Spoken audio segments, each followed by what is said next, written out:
Hello, everybody. We have a very special guest today. We have Carter Arnold, and he is coming on to talk a little bit about his Crosstrek build. If you guys listen to the Subi and You podcast, he was featured on episode 210. If you guys want to know his whole backstory and all about him, definitely check that out, and you will get the full picture of who Carter is. And we're going to dive a little bit further in and really talk about the build and where he's come since then and what's gone on in his life, and get a little bit more on you. So we welcome you. Dave and I are really happy to have you. We know that you have just moved to the great state of Colorado, where Dave is Yes. calling home Welcome. base. And now Thank you. you have a personal Subaru mechanic right down the street. But yeah, So welcome. excited.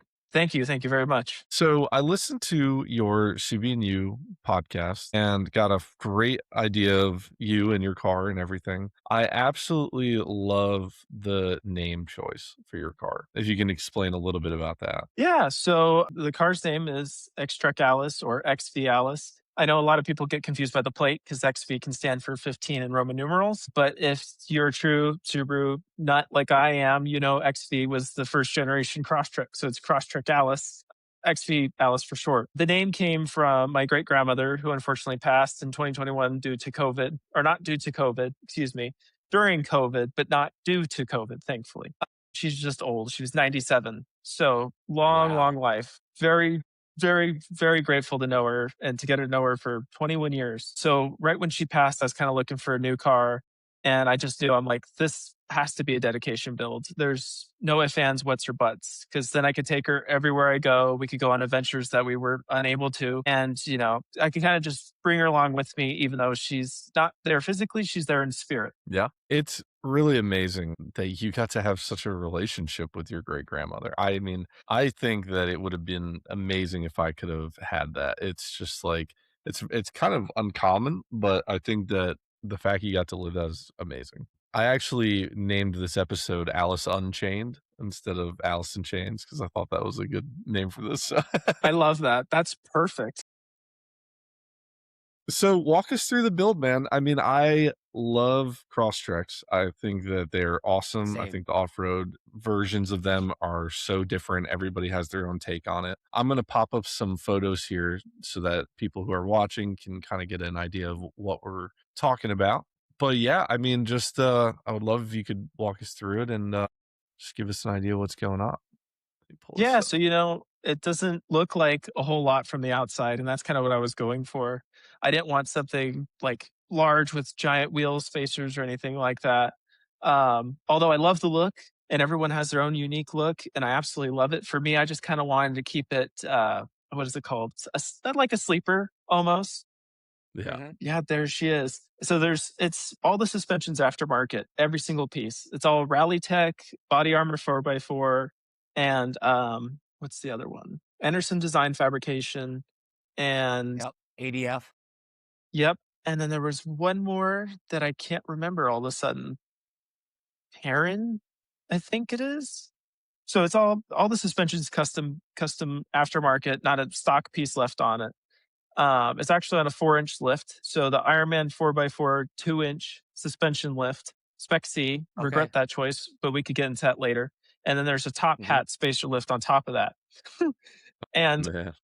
I kind of regret that choice too, because that's gone through 8 sets of axles since I've owned it, or since I lifted it, I should say. I was going to ask you how many axles. Oh my gosh.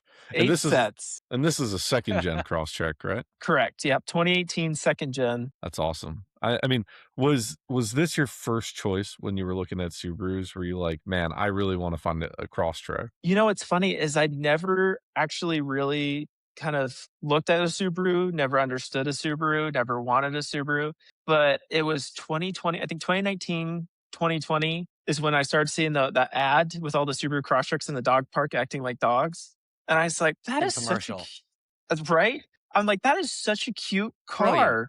I love that car, and I started seeing them everywhere, and then that's when I started car shopping, I'm like, "I should look at a Subaru Crosstrek because they're everywhere, people love them, I mean, I have a Yeah. shirt with Subaru Crosstreks on them, there's the 3rd gen, That's awesome. there's the Well, 2nd and gen." as far as off-roading platforms go, I'll be the first to say they're one of the arguably the best as far as the platform, if you will, because one key attribute that often gets overlooked or not discussed a lot is famously what they call your approach and departure angles. So, how much angle you can approach something before you're ripping your front bumper or your rear bumper off subsequently. Yes. So, the Crosstreks, and even before the Crosstreks even existed, the Foresters were kind of the, king of the mountaintop. Uh, Shamelessly, we're over here with an Outback, so kind of the worst. They get a long nose and a big booty in the back that has to be accounted for. But Hey, yeah, no no, the shame on the Crosstrek is such a Outbacks, we great love platform. Outbacks. Yes. Yeah. No, Crosstreks are definitely the one of my favorites from a build platform standpoint, and I think, you hit the nail on the head that it's such a great point of inspiration, whether it be, "Okay, I'm just going to," like you said, "the dog park," or, "Hey, I wanna lift it 4.5 inches," which most everyone doesn't do, but, hey, hats off to you in the best way possible. Not my smartest choice, but it looks good, so Now is this picture you doing rallycross? Yes, so this is my 2nd actually, my first official with the SCCA, rallycross event, and I forgot who snapped this photo. It wasn't my photographer, it was someone else, but, in this moment and it's actually funny, you might be able to see it in this photo, 2 days prior, I was helping my best friend install a catback exhaust on her Golf R, and I cut the tip of this finger open, and it was in a split, and I raced the entire day like this. Oh my gosh. And in some of the photos, you can see my finger just sticking up, and I'm just like going around. And I think it's that one right there. If you zoom in, you could probably see. Might have Oh, maybe a not. splint here.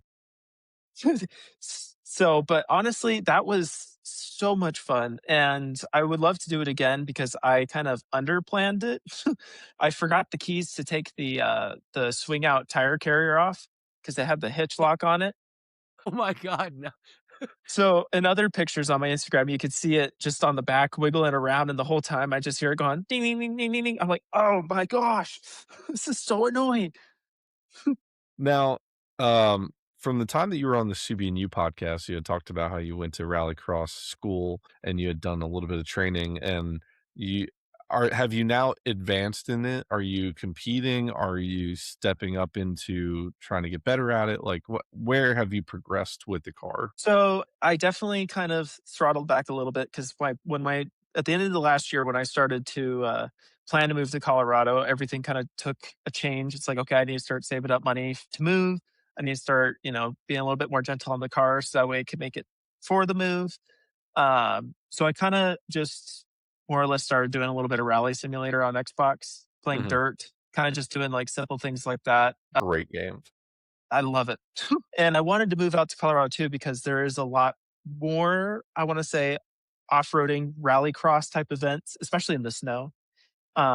So not necessarily, I haven't really gotten any further besides just a little smidge, just because Mhm. of the whole move and life changed and. Well, it sounded, from what Dave was telling me, that you also had quite a dramatic accident with the vehicle as well. Little Yes. mishap. Just a little bit. So on the day that I was planning to move out here is on a Saturday, and I picked up the Penske truck, and it was like 8:30 in the morning, and there was this one long thoroughfare, and there's 2 lines of cars parked alongside of it, and there was this hidden driveway, like, right about here, and they had a stop sign, but it was kinda hidden back because there's this row of cars, and I didn't see him until he was, like, almost about to hit me, so I went around into oncoming traffic, not my best idea, but to avoid him, and I swung back around to avoid hitting oncoming traffic, and I hit a stop sign. And that was the passenger side just was smashed in, and let me tell Yeah. you, I It was a good hit. I've seen the it pictures. and thankfully, airbags didn't deploy, so there was no, like, really bad structural damage or anything like that. It was Mhm. Yeah. fixable. But I was just like I was on the curb. I'm okay to admit this. I was on the curb for an hour and a half just bawling my eyes out because you shouldn't get emotionally attached to non-animate objects, but I just feel like there's so much of me in this car to where, like, I drive it and it feels different when I do, like, any sort of change to it that makes it happier, like, it's in a mood and I'm in a mood, so we're going fast, you know? Yeah. You It's know, dumb to say, but I don't think it's dumb to say because I can fully understand. I've had cars that have gotten T-boned, I've had cars that have broken down, I've had engines blown, but, like, there's a line, right, where, like, you have dumped everything into a car, and then some little thing happens, and it's just, like, catastrophic. Like, I had back in the day when I was, like, just out of high school, I had a Tiburon that was supercharged, and I had done all this work to it. It was white with red leather. It was beautiful. Car didn't have a that's scratch on gorgeous. it. And I drove it all the time. It was amazing. And I had the clutch go out. So I had it towed back to my house. And I had another Tiburon in my driveway. It was like a parts car. And so as the tow driver's there and like we're getting the car off the truck, I just like I had been through with this car already, like just the finicky stuff and figuring it out and like just so much time and effort. And as the car was coming off of the tow truck, my mom was there and I was like, "Mom, make sure it doesn't hit the other car. Like it's gonna come down real slow. Just put your hands on it. It'll." My mom goes like this, lets it roll into my other car, and the back bumper just spider cracks the whole thing. All Oh, the paint is just destroyed. And I just sat there for like an hour and I was just like, I cannot. Like I was like, Yeah. it's just like it's like soul crushing, like mhm. you, Yeah. you do everything you can to protect this thing, and then it just like does that, and you're just like, why? So, You're I like, "I had a just need to girl sit pull here out for a in bit." front of me. yeah, Yeah. I had a and it's girl like pull out in front of me, and then, of course, totally her fault. She even told the cops, "It's my fault 3 times." I'm like, "Yeah, it was your fault." Yeah. Long and short, I I I I was fine. I got out. I immediately went over to her car. I said, "Are you okay?" And she's like, "I'm fine. I'm okay." I said, "Good. Give me a minute." And I literally walked across the street and did what everyone thinks I'm gonna do, and I freaked out. I was gonna say, no shot Dave was this calm in an accident he No, was not at fault in. No yeah. shot. I said it was I walked no, it was a sweet little girl. I made sure she was okay. I was like, "Are you okay?" She's like, "I'm fine." "Okay, I'm gonna go across the street right now and freak out." I think I told her that too, and she kinda looked at me all confused, and then I just walked across the street and I freaked out, and then I came back and I was fine. I normally, like, when accidents happen, I try to stay very calm, but I did have one. I had a Chevy Trailblazer, and a lady, like, one person came through the stop sign, and the second lady just followed her, did not stop, just kept going, and so I hit her, and I just got out of the car, and I was like, "Don't get out of your car." I was like, just I was like, "I'm calling the cops. Do not move." I was like, "I'm so mad right now." But, Carter, we feel you. We understand, and We've it's all been there. it's it's heartbreaking. I actually funny story, I had another Tiburon, my first one ever. This was my first car. I was in love with it. It was dark blue, it was tinted, it was beautiful. I had this car. My dad finally had me get rid of it because 'cause I'd cut the cats out of it. It wouldn't pass inspection. He was mad about it. So, I sold it to this young kid. His parents, they were like, "We're gonna fix it up, everything," whatever. I was like, "Okay, cool." I sold it to this kid. It's like 10 years later. I'm at a bar nowhere near where I sold this car. This guy walks up to me and he's like, "Hey, it's me." And I was like, "Who are you?" And he's like, "It's me." He's like, I bought your car." And I was like, "What?" And he goes, "The Tiburon." He's like, he shows me a picture of it completely folded in half. He goes, "Yeah." He goes, I got T-boned." He's like, it's gone." I was like, "Oh my gosh." It's like, it's like a car I hadn't thought about in 10 years. Immediately, I just felt it in my soul. I was like, "Oh, no." You Like, still you're like, felt it. Where in the universe did you come from, and how did you I was like, "I did How'd you not find chances?" me? I did Yes. not I did not need this now. I needed this. I could have gone without this." Well, Well, the closure is always good. yeah. Well, I That's wanted true. to go through a couple more photos here because we do have some good ones. This picture I saw before, and I think this is amazing. I It's love the standing on the roof is just does it. It's best photo. so many people Underrated. have reached out to me after I posted that. They're like, "This is iconic. What are you talking about?" And I'm like, It "I don't know. It is. just felt cool at the time. I didn't think it was that iconic, but And I love the look of this car in this picture. Like it's got the crash bar, the lights look great. I mean, the headlights, everything's so clean. Like this is just like one of those solid builds. Nothing is like super crazy. There's no like insane colors going on or whatever. Like it just like this looks like a purpose oriented kind of car. So I I love it. I appreciate think it that." looks good. Yeah, this was right after I did the, sorry to interrupt. This was after I did the LED headlight upgrade. I forget who I bought the adapters from, but there's a company that makes the adapters to go from the halogen to the LED headlights. Mhm. And I bought that set for $500 on Facebook Marketplace. That was Wow. such a good deal. That's a And then steal. I smashed one of them and I spent $500 for a new one. So, You You know, live, you learn. Sometimes you get a good deal, and sometimes you have to pay for it. you have to yeah. pay to play. So Yeah. That is true.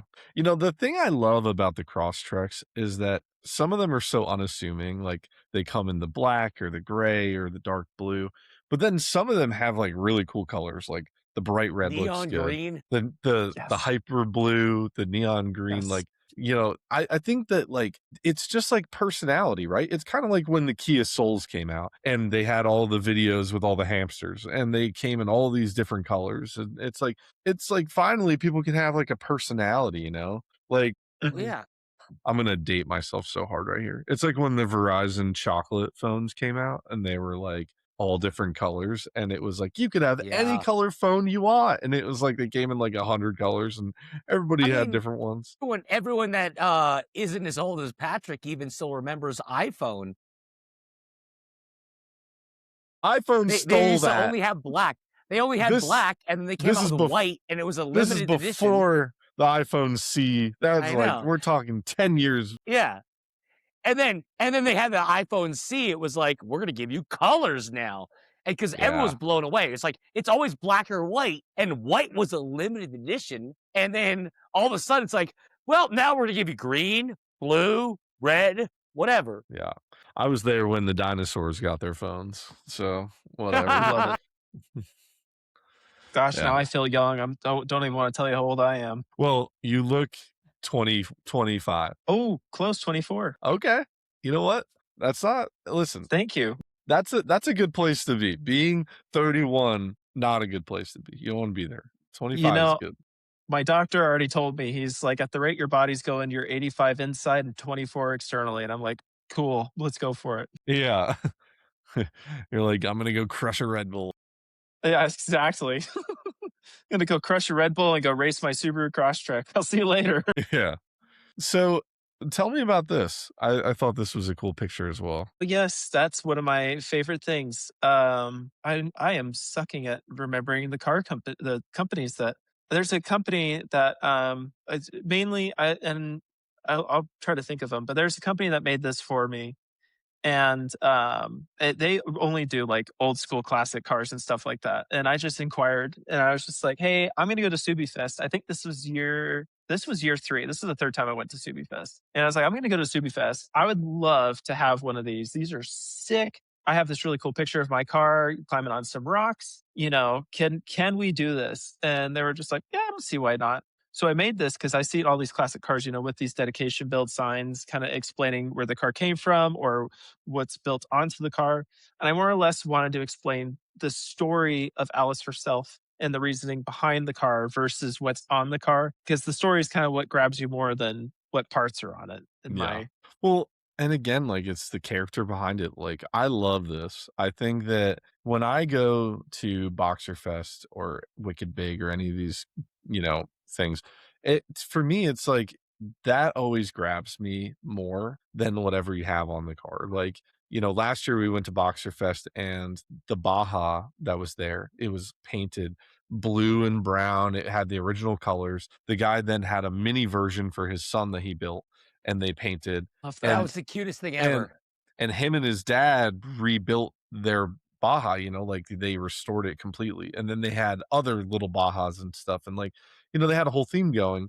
But like outside of the car itself, like this story of how like he wanted to just build something with his son and he had never done it before. And they chose that this was what they were gonna do. And like they killed it. It was like perfect. Like it was just like the story was amazing. And I loved hearing about that. And for anybody who's listening, basically, while Carter was at the event, he had a kind of like a poster made of his car explaining the story behind Alice with the name and everything. So, if it And looks it's really less to good. do with the build sheet, but also or more so the inspiration, which I think I would often gets read I undersold. 10 out of 10 times, I'm reading this more than I'm reading a build sheet. I don't Agreed, need this. agreed. I don't need to see the 90 different brands that you have shoved into your car. I can see this. I can It's see the like, parts, you know?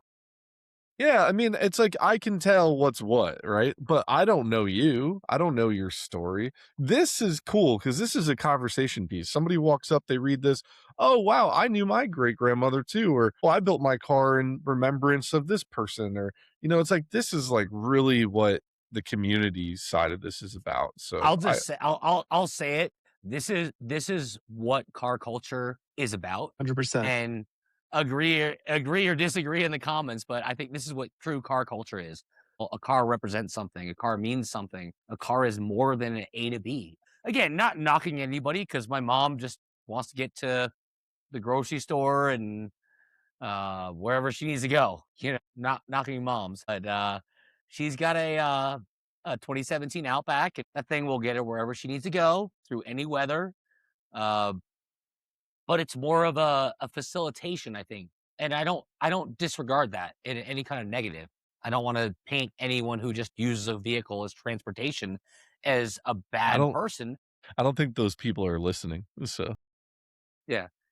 But yeah, no, I feel like that to the point is we all have those people in our lives and they're again not, you know, our moms or our grandmother, whatever it may be. They don't always embody car culture to the cliche, but at the same time, they understood the valuation of what a car really meant and what it embodied.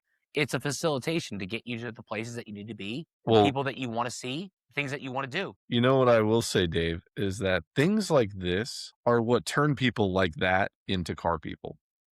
I think that Agreed. when you go to a meet, if your kid isn't a car guy and It's a he's good not point. into cars, and you bring him to Boxer Fest or Subi Fest or whatever, and he sees this and he reads this story and he starts talking to Carter and he's like, "Wow, that guy built his car just for his great grandma. This is really cool." Like, like all of a sudden you just made a car kid. I think that it's cool how those things kind of Agreed. like develop and yeah, just And wanted what to I keep. love too, that sign when I was at Subi Fest, I think because I had my boyfriend and my best friend there, and Mhm. I must have been talking the entire time we were there. I'm talking 8 hours. Everyone read the sign and came and found me. And we just talked about the car and my grandmother, and I loved it. I was talking everybody's ears off, and they were like hanging out in the back, just kind of talking to themselves. And they're like, "Are you ever going to come back?" And I'm like, "Oh, I'll get there." And I bought lunch like 6 hours ago. It's already cold, and I'm just like, I'm having fun, telling the story. And what's really cool about that sign, it inspired. There was a couple that I had met. I wish I could remember their names, but they had a red cross trick, and his father had passed away, and he was wondering what he could do with it. And I said, "Why? Because what's your father's name?" He's like, "Chris." I'm like, "Why don't you call it Chris Trek?" The cross trek, Chris Trek the cross trek. He's like, that's a great idea. So he created an Genius. Instagram account and now he's got Chris Trek the cross trek in honor of his dad. That's amazing. So My I like God. to try to spread my story and never forget where you came from, where you're going, who helped you along the way. Because I wouldn't be who I am today without this car, without my grandmother. Period. End of discussion. And the fact that you're utilizing it to help inspire other people is every bit the whole encompassment of what the point of, I think, being a Subaru owner is. We majority of us care about our cars. Even, I didn't mean to single out my poor mom in the podcast earlier, but she loves her car. She really cares and she knows that it's, oh reliable. It's always gonna get her wherever she needs to go. It's gonna get her through any inclement weather safely, and heaven forbid if something happens, it's going to keep her safe. And I think that's something that's on the back mind of people that, even though they're not automotive enthusiasts, they still care, and they want to feel safe. They want to have a car that's reliable. These are all encompassments, even for car enthusiasts. We want those same things. Which we dabble with those to some extent because reliability gets questioned once you start modifying to a certain extent. Yeah. I got 100%. I gotta write down on my bucket list, like, race Dave's mom, get her into cars. And Oh, I I'll love tell that you, too she'll because win. I love We that. gotta And we I'll gotta tell do a podcast episode of podcast moms race each other on a track. That'd be amazing. We should do that. No, that'd be so cool. My mom's into Volvo, she wouldn't make it. She wouldn't it wouldn't Hey, happen. she'd be the safest though. She'd be the safest. She's got a C70, like the hardtop convertible turbo, but man, is that thing a piece. Hey, my mom's not in a turbo, so I think your mom could actually take my mom, but potentially in a drag race. Dave, About I'll how you let you drive the car. yeah, Dave, I'd like to put it on the lift for you, and then you'll see. You'll see what I'm talking about. Hey, we'll put C70 some pro lube in that thing Volvos. and it'll run. I don't care how Swedish of a car it is. C70 rear wheel drive Volvos were not meant to run winter tires year round. That's all I'm going to say. Not meant for it. It's like the thing is in pieces. It's just Your mom is awesome. oh my I gosh. love that. She's a bit so funny too. She's a big Saab person. She's always been into Saabs. And so Yes. recently Dave knows I have accidentally come into ownership of 2 Saabs. How does one accidentally become into ownership of two? Well, one guy Wait, came to my shop. He had a manual 5-speed turbo Saab. It was a 2008, and I had as a daily an '05 base model Malibu. And I was like, "Oh, this would be a nice like upgrade for a daily or whatever." The guy was like, "I love the car. I drive it every day. It's beautiful, everything." So he was like, $500, you can have it. So I'm like, "Oh, it's a good deal. Okay." that's Leather a good deal. interior, super clean, whatever. It's got the same mileage as my daily. I pick up the car immediately. Everything is wrong. It needs the steering column needs a piece from the junkyard because when you go to steer it when you drive, it's like driving straight and then it just goes and then you're just like, oh my god. And so I had to fix that. Gas gauge doesn't work. The windows go up and down on their own. Sunroof, if you open it, you can't close it.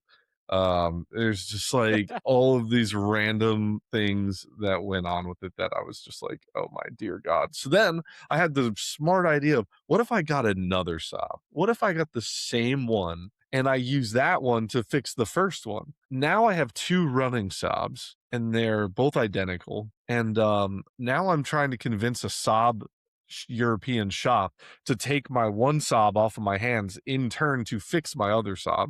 So I just don't have to deal with any of it. It So sounds like a sob story. yes, that is going to be my license plate. Well, Carter, outside of my sob story, I'd like to circle back to you. I want to know who is on your back window, your co-driver. So that would be my best friend, Sarah Dennis. That's amazing. And Yes. so and so does she go on a lot of adventures with you in this car? We have built this car ourselves for the most part. Besides a little bit of help from some shops that are sponsors that are on the side of that car, Mm. we have spent countless nights, countless early mornings running to the auto parts store. O'Reilly's at 9:55, 5 minutes before they Good for close on you Easter guys. Sunday. We've had a lot of fun. There's a lot of memories in this car that some I won't share, but you could dig for a couple, and you'd be like, oh my god.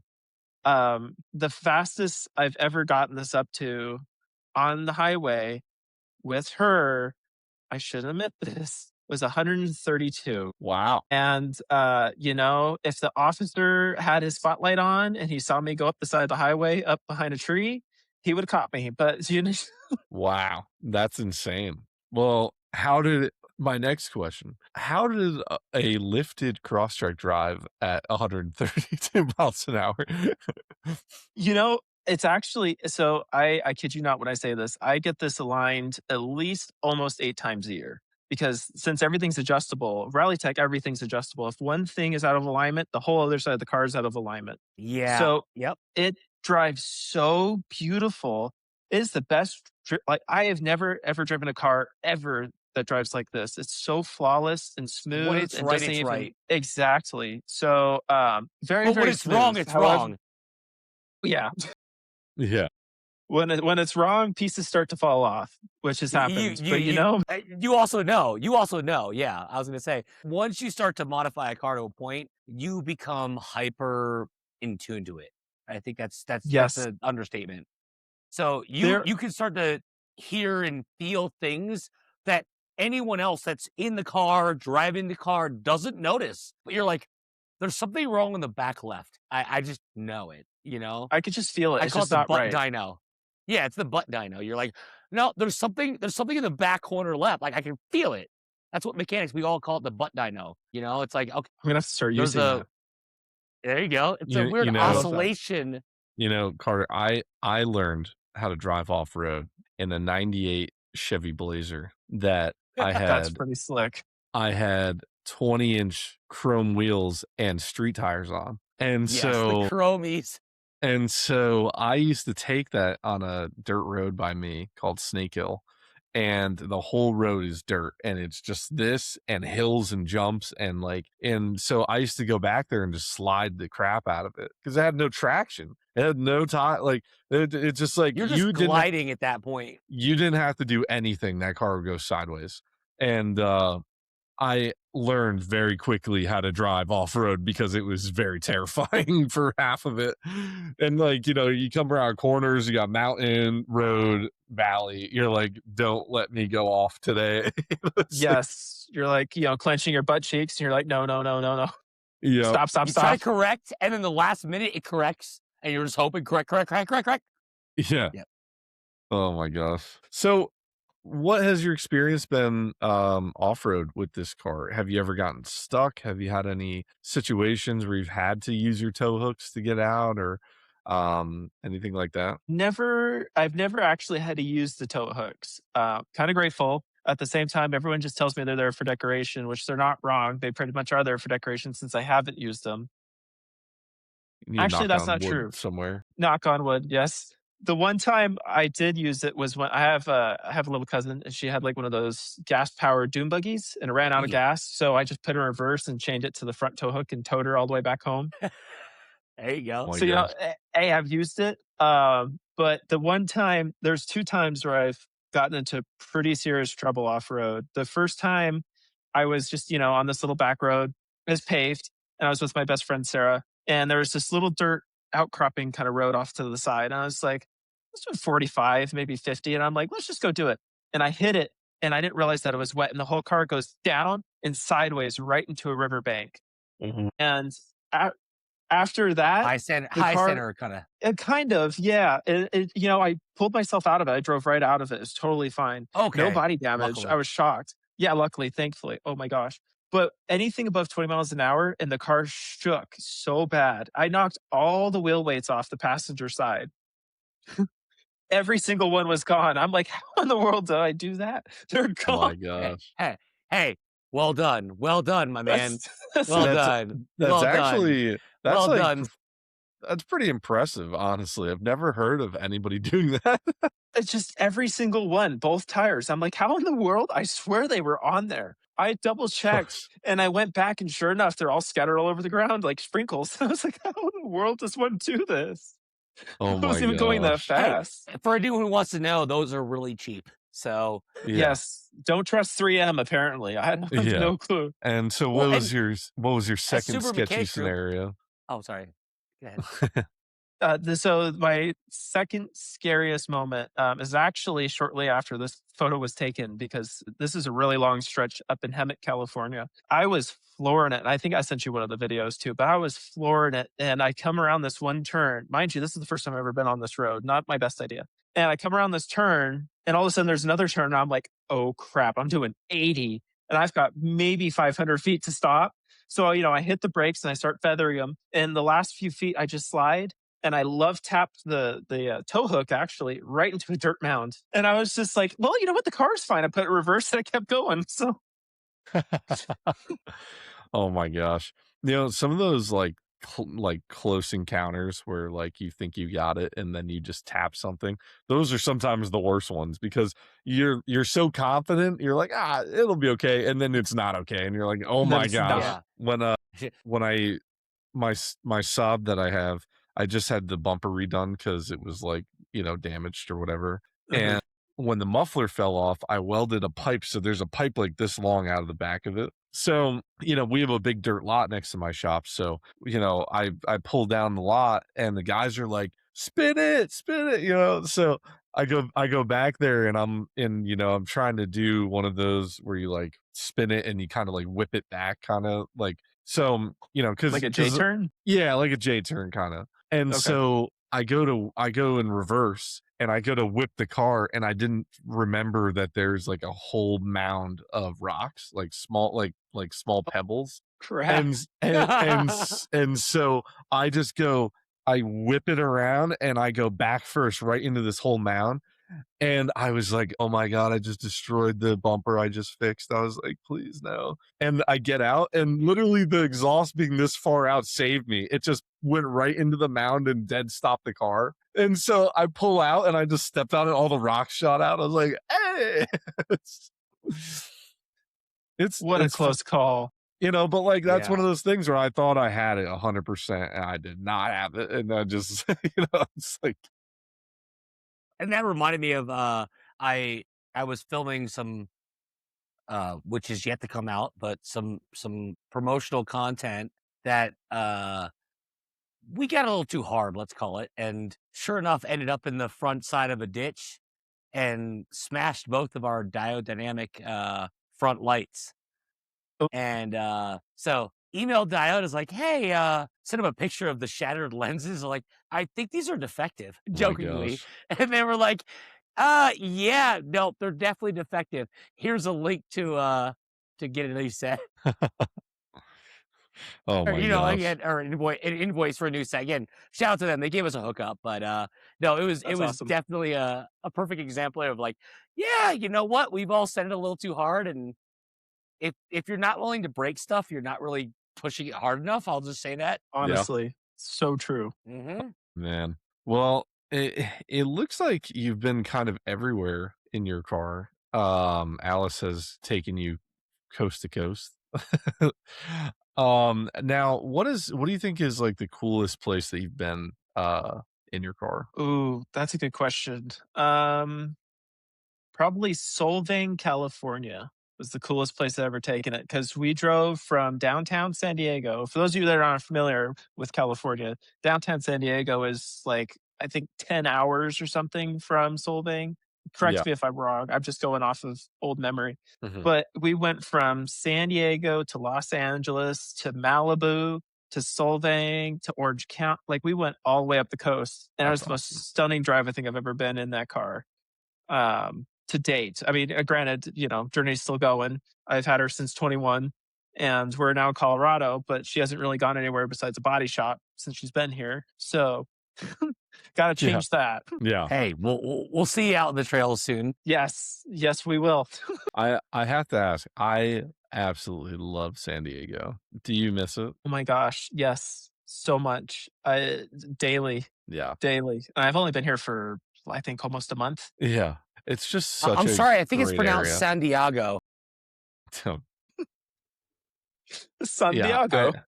I have, like I just love everything out there. I love the food, I love the bars, I love the people. It's been, like I've just had such great, like, encounters and stuff in San Diego, and, yeah, I would go back any day. I always have a great time when I'm out there. It So, I truly mean is lovely. Having consistent 73-degree and sunny weather is nice, no unpredictable hailstorms or tornadoes or yeah. any I mean, random unpredicted fires because California is always on fire. Oh, yeah. But Yeah, yeah. but, other than that and that's a funny story too, if I could touch on that real quick. Yeah. 23 no, 2024. It was, like, right after my father had passed away in 2024. My mom had recently gotten into an accident, and she broke her leg. And there was a fire like right at the property line of her house out in Fallbrook. And Fallbrook is just like kind of like a farm town. Mhm. And I kid you not, they would not let me go through. So I just ran through the neighbor's field and I drove up to the house. You know, I grabbed safes and important pictures and stuff like that. Damn. And my Good for uncle you. came. Yeah, I was like, no way, you're not letting me get to my house where my pets are, where my mom's at. I'm like, I'm no, sorry. I'd be I'm the same. going. I have a dog. If my dog doesn't, yeah, I'm getting my dog. Sorry. Yeah. I'm like, if I die, I die. It's my time. You know, I'm going out in style. It's the Subaru Crosstrek. Respect. No one's ever Yeah. said that before. So but so I pick up all this stuff. You know, my uncle has this lifted Ram truck, so he picks up my mom. And at the time, there's no other way out. It's literally there's fire everywhere. Now there's a back road, but the back road had a giant sinkhole and it was closed for 2 years from a big Mhm. rain that we had. So the only way out was to go back through the neighbor's yard. Well, at this point, the neighbor's yard was on fire and it was between me and the wall of fire. And I said, I hope nobody's on the other side. And I just punched it. And I drove that car literally through a wall of flames. And on the other side, it was just all like charred and burnt. And I just hopped on the road and I drove to the nearest market. Wow. Oh my gosh. You're It's, you're you like know, you're like Vin Diesel. there's more hair. Yeah. But with hair, I was gonna say you have hair. Yeah. Oh my gosh. But that car has been through so much. And it's funny because and now I'm not 100% sure, but when I bought it, it had 35,000 miles on it. And I think the owner was female because I found a lot of like makeup brushes underneath the seat. And me and my boyfriend always joke, you know, this car went to Starbucks and Target and is now going through fire and trails and Yeah. rally racing. That car is This is seeing it all. seeing it all. It's like, I was never meant to do this. Who are you? Oh my gosh. Hey, correction. That car was meant to do this. It was And you know made for what? this. It still goes to Starbucks and Target. So Yeah. Let's go. Carter, I have a question for you that I'm really interested in your take on. yeah. Everyone is saying that something that I heard from you in your episode with Raph is that you guys love the look of the Crosstrek and it's so different that you don't want Subaru to change it, or you want to keep it as close to looking like a Crosstrek so that it doesn't become just another one of those cars that looks like the rest of the cars. Now, a lot of people are saying that the STI concept that came out is a Crosstrek that is now the new STI. I'm curious what your take on that is, because it really is like a Crosstrek body, and I think that if that becomes the final production, it is going to kind of take away a little bit from the Crosstrek, because people like you, right, who do rallycross, right, and you fell in love with the Crosstrek, now you can have something that is more rallycross oriented for like doing those kind of races. It's a little different because like the off-road may not be as good, but I think that like in terms of racing, you could have a Crosstrek and have it be an STI. So I'm curious where that line is and like what your take on that is. So I have a hot take, and I'm sure this is going to stir up the community, which is totally fine. I had a 24 Impreza RS, and I absolutely love that car. I Okay. thought it was the cutest thing ever. It was a great color. It was that Royal Oasis blue pearl. It had, the red and black seats. I had it blacked out, tinted. I had an exhaust on it, all the good stuff. That car was a turd. Yeah. The Good transmission color. went out at 24,000 miles. I had the head unit replaced 4 times, so I ditched the car.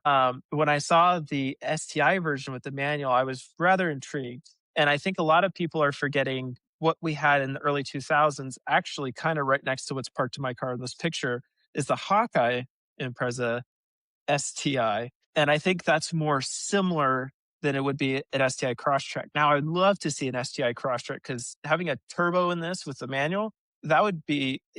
Are you kidding me? I would buy one the second I saw one on a dealership. Yeah. But I think we're not there. And I don't know if Subaru is going to listen. We can only hope they will.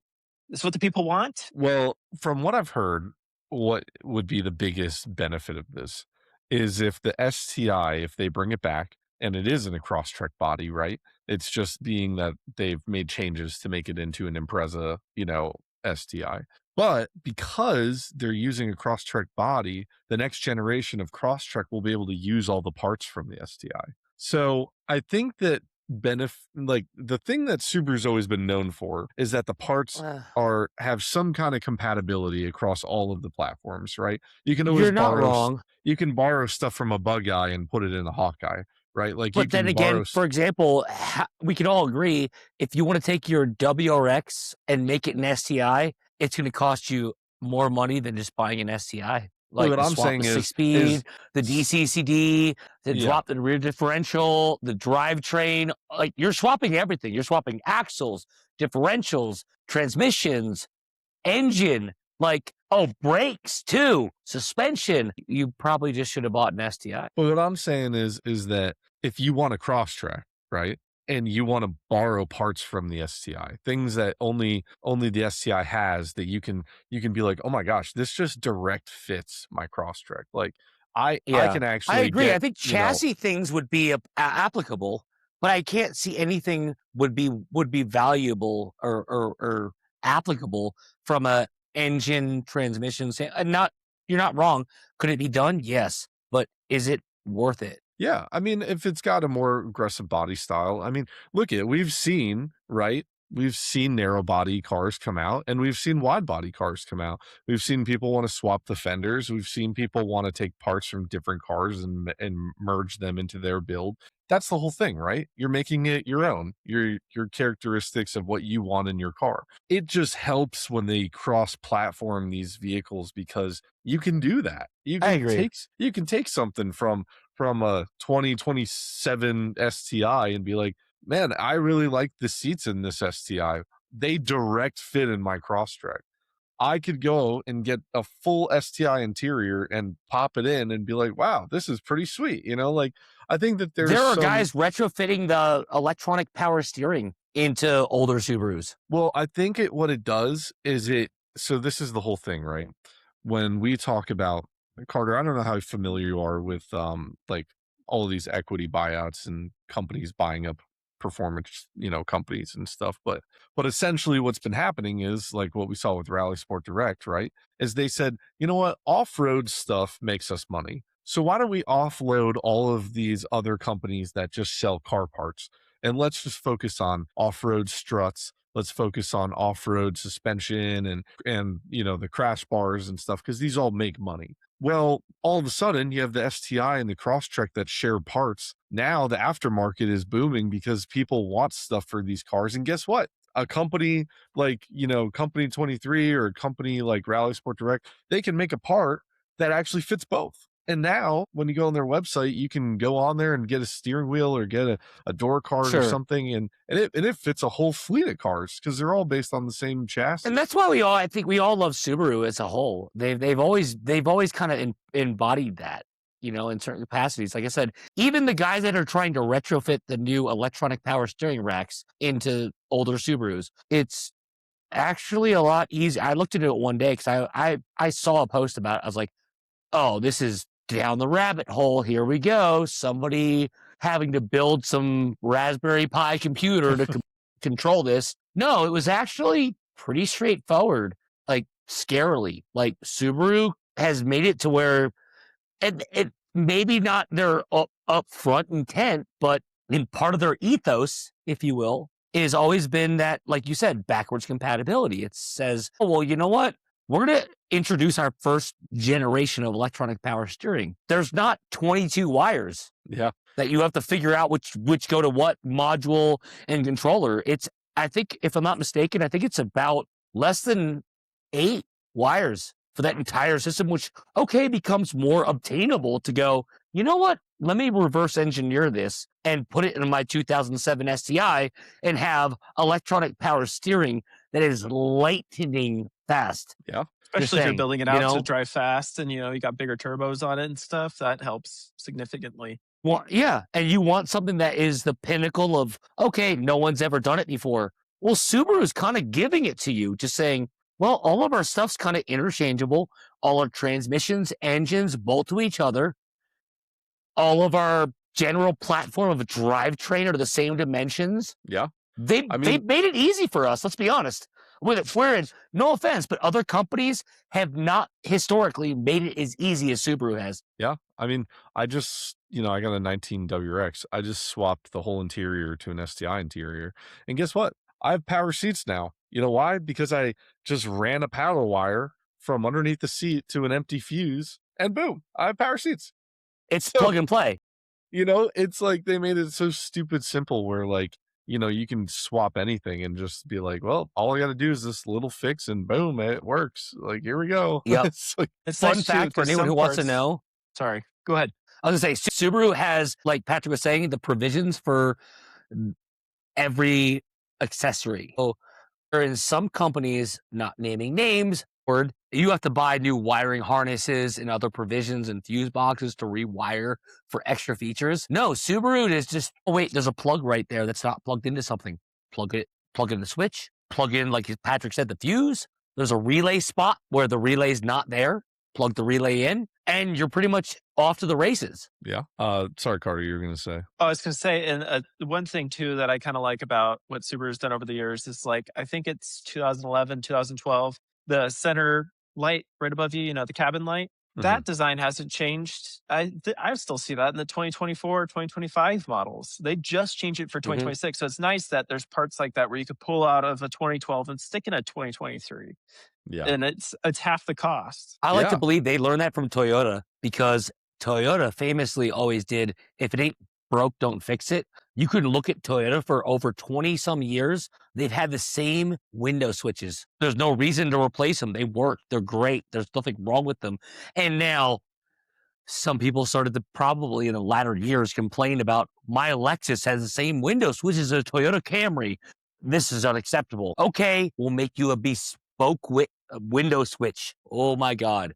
But now it's going to cost more. If you want some bespoke part, don't be surprised it costs more. I mean, Exactly. at what point are we just recreating the wheel? You know what I mean? Like, how fancy can you make a window switch? Good point. Like, it's like Good we point. have we have fingers. We haven't adapted like using our minds to make windows go up and down. Like, I think we're at the point where it's like, okay, this switch works. Let's just leave it the way it is. Nothing needs to be. Uh-huh. Not everything has to be a touchscreen. You don't have to have Exactly. touchscreen You can window reinvent the buttons. trim around it. You can adjust the switch profile, make them shape differently. But the internal mechanism, the electronics, we figured this out. Like, respectfully, we figured this out years ago. We know how to make a good, reliable window switch. At least Toyota does, in my opinion. You know, So why are we not utilizing this? I will say, like, the thing I love about my car is that I just had it where my radio literally separated from the heat. And so it was just randomly clicking I've buttons seen and that. doing nonsense. But, like, thank God Subaru doesn't have touchscreen climate controls and everything is in dials and on the dash. And so, like, okay, like my music was deciding what it was going to play for me, but like at least I could still drive the car and like use everything. It's like, it's just the nonsense I had to deal with in the meantime was at least bearable. But like, you look at the Fords, the whole climate control system is touchscreen now. If your radio starts bugging out, you can't even turn your AC on. And Everything starts freaking out. that was my biggest qualm with my 24 RS because it has the iPad and all the climate controls were in there. And if Yep. you turn on the car and you wanted the AC, it would just crash the thing. And then you lost your radio, you lost your AC, you lost your heated seats. I was just like, that's so nice. And everyone told me, like, you sound like you're underwater. And I'm like, that's bizarre. Do I? So I had the head unit replaced. Oh, you sound like you're underwater. Had the head unit replaced. Oh, yeah, 4 times. And I'm just My like, yeah, gosh. And then right as I went to trade it in, of course, the new owner, I get a call from the dealership. Have you ever serviced the transmission? I'm like, yeah, I have. Oh, because it just went out. I was like, and that's okay. Well, What? it was a 2024 I sold it with, I think, 20 something thousand miles on it.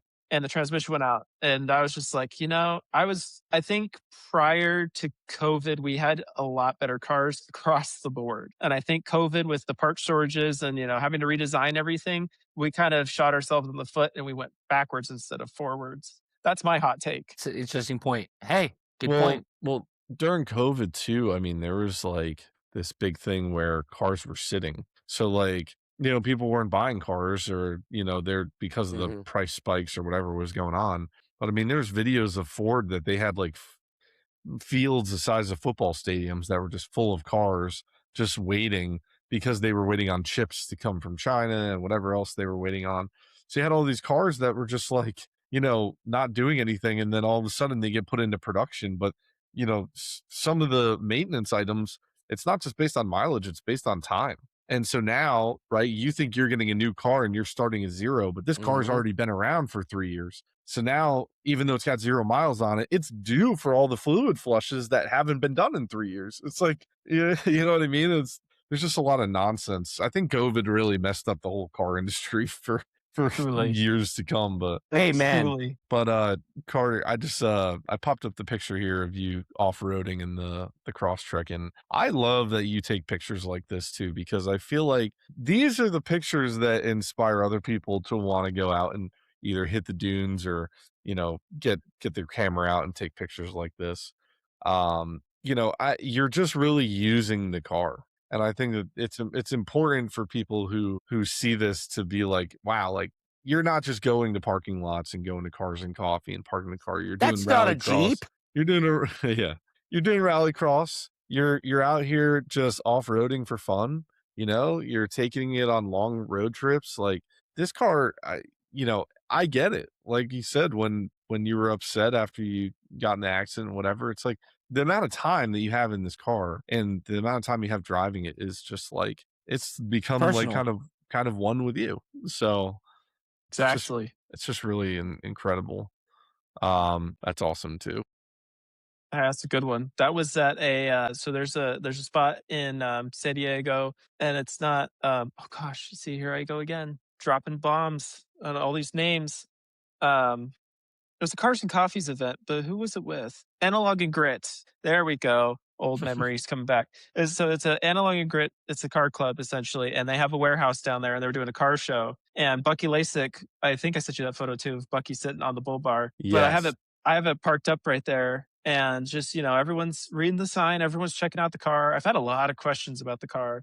That was after I destickered it, and that was a fun event too. I could get into that as well if you want me to. Yeah, what is this? So that was it was called it's a pie run, and it was hosted by the SCCA. It was a timed rally event. So you had to get from I think it was close to Carlsbad. It was more close to San Diego. San Diego to Anza Borrego, like somewhere in the desert, I want to say. And on the stop there was the Julian Mining Company. And on the back there, pardon me, there's a different name, Butchner. That was my second rally uh, co-driver that I had, and that's the race that we did together. We placed first in our class, Wow, that's incredible. so it was pretty funny to just watch all these, these sports cars and this Corvette CH just get absolutely dusted by a Subaru Crosstrek. That nothing feels better than that kind of nonsense. And Well, here that's early on in the build. we got a video here of you doing some donuts as well. Yes, that was. I think that was my first year building the car out. That was stock wheels. I had exhaust on it. Yeah, that was my first lift kit too. That's awesome. It's a good one. And where is this You're gonna at? fit in Colorado. This is at my aunt and uncle's property up in Hemet. They have 25 acres, and it was snowing. It was like the first time in ever how many hundreds of years or whatever they said that it snowed up this at this altitude. So I was like, this was I think 3 o'clock. 3 o'clock in the morning is when I arrived. I probably filmed this at 5 o'clock in the morning. My gosh, perfect We timing. get So we got good. some places you can go during any time of day, so don't worry. Oh, I'm so excited. Carter, I am so happy you came on. This has been amazing. I love getting to talk with you and know you more. This is something that we do on every episode when we have a guest on. We mention Dave's Baja. So Dave has filled his Subaru Baja with canola oil. We have been running it. And Dave, what's the current mileage at? I'll do a double check tomorrow, but we've actually been driving it a lot. So I think we're about 1,800 miles or so, give or take. So I'll confirm this. we're trying to get to 3,000 miles, and then we're gonna change it out for a different kind of oil. The question is, do you think it will make it to 3,000 miles? Oh, 100%. Yeah, 100%. we Okay. yeah. It's got 280,000 miles, by the way, just so you know. I had a 99 Impreza L wagon with 310,000 on the original engine and automatic transmission. Hell yeah. Oh my gosh. That was awesome. Yeah. But I like to believe these older Subarus just don't care.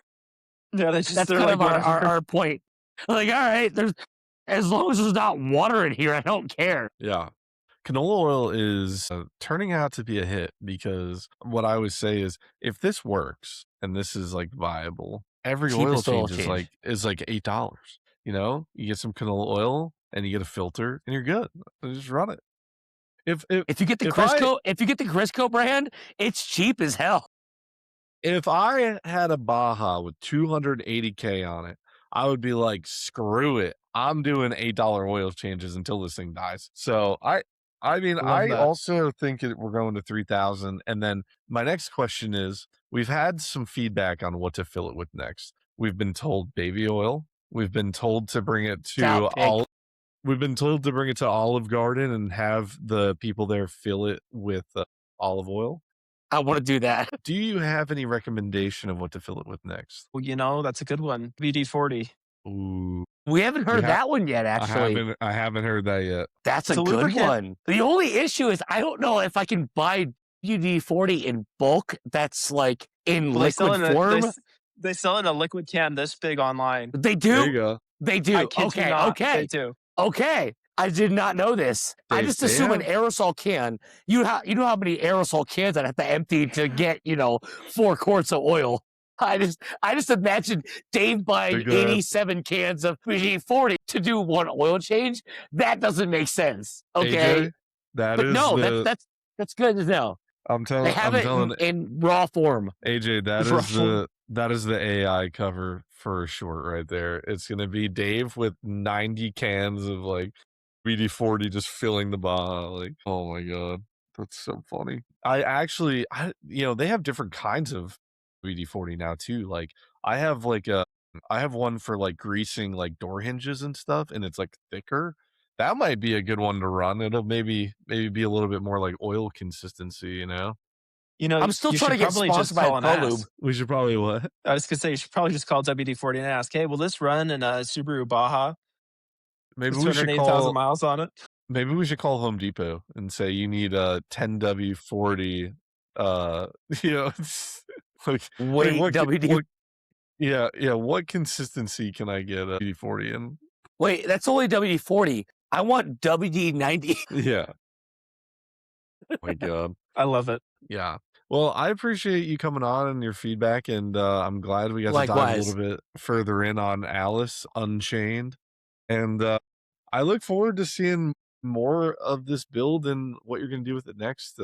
Are you going to any of the Subaru events this year or anything like that? Maybe. I haven't really decided yet. I know Overland Expo's coming up here pretty soon, so I might go take We'll a be there, by the stopover. way. Okay. All right. Well, if you need a car in the Shout out. booth, Yeah. you have a booth, you let me know. I'll be Well, there. We do you have a know, booth, but we contrast the space is premium, needless to Gotcha. say. We don't have extra space, but at the same time, we have an exorbitant amount of space for you to come hang out. So I love it. please I'll be there. come hang out. We're going to have a full setup. We have recently got a full setup of inflatable couches, and we're going Oh, to have sick. water misters in our tent. So if we already anticipate here in a month or so, it's going to be very hot here in Colorado, especially at Elevation. So all the more reason to come hang around our booth and get cool, chill out, have a load off and relax. well, Carter, we're also going to be at Rally Colorado. So Yes. Okay. Dave is going to allow. So we're friends with Ethan Hunter, who's one of the rally drivers in the event. We're going to allow him to take the Baja and run recce before the race in the Baja with It's confirmed. With Dave strapped into the back of it like a brat. In a brat seat. It's my gosh. confirmed. It's confirmed. So everything is confirmed with the Baja with canola oil running recce. I just want it to be known. I want to put it out in the webs, like not to shamelessly promote. If anybody, again, has in Colorado, preferably, has a brat that they will loan us one of their seats from their brat. We're not going to butcher it. We just have to modify. We're going to make a adapter so it can click in because the back of our Baja currently has a whole E-track system for anyone who doesn't know. So we're going to make an adapter plate. So we're not going to modify your seat in any way.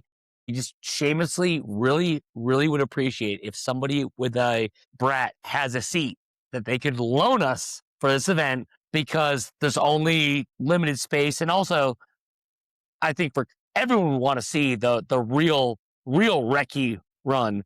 So Ethan and I have talked about, if I'm in the back seat or in the back of the truck bed, bolted in, it's acceptable. And I'm going to sit there with a 360 camera the entire race, the entire recce. And yeah, there might be some fun content. That's for I love it. anyone who wants to know. Dave, I just found for $150 Subaru Brat rear jump seats for sale. In Colorado? No, where's this? This is by me in PA. Okay. Send me the link. They're the plastic seats. Oh my gosh. Send me the link. Send me the link. I've been like I've just been like constantly thinking like somebody's got to have these just like on Marketplace, and I keep searching it, and I've been just waiting. Or someone has to have one here locally that they would shamelessly loan us. We'll even extend to make it worth your while. You could come up and experience Rally Colorado. If you have a Brat seat, hit us up in the DMs. I mean, like, dune buggy seats are not that far off either, but I think it has to be a Brat seat. I'm sorry. I want the handles. I would think that Colorado would be the place to find this. I can't imagine another place with more Subarus that would have this. Like, that's why we're calling out Colorado. I don't want to call out anybody, but I'll call out Colorado. Say, hey, you guys should help us out if you want to come to Rally Colorado and have a good time with Simply Subarus, and you want to provide us a loaner Brat seat, that'd be great. Yeah. Or two, because actually we have enough room. Yeah, you might be able to ride along. We can strap Carter. Hey, I'm down, dude. Yeah. I am so down. Let's go. Well, Carter, again, I can't thank you enough for coming on. I look forward to following up with you. We should definitely have you back on again and see where this goes. I'm interested to see any kind of modifications you make, or if you continue your rally journey. But yeah, the good news is you're in the great state of Colorado now. You have Dave local. So if you ever go out to an event, or you see anything that interests you out there, maybe we'll run into each other. I'll definitely be making my way to Colorado to hit up some stuff with Dave as well. So, but yeah, Dave's coming to Boxer Fest in September, I believe, and we're still working that out. Already booked. Then, awesome. And then after you do Rally Colorado, we got STPR lined up. We are sponsoring STPR. We are going to have the booth there, so we look forward to seeing everybody out there as well. But thanks again, and we will see everybody next time. Thank you so much for having me, guys. And you know what? Hit me up, because I need some help with the water pump soon. So I'd love your help. Hell yeah, Dave. We'll help you out. There you go. Awesome. You guys are the best. Thank you so much for having me. I appreciate it. Anytime. Thanks. That brings us to the end of another great episode of the Wave Podcast. A massive thank you to Carter Arnold for jumping on today and sharing the incredible journey with Alice the Crosstrek. Thank you so much for riding the wave with us today. If you love this episode, make sure to hit that subscribe button so you never miss a beat. We'll catch you on the next wave.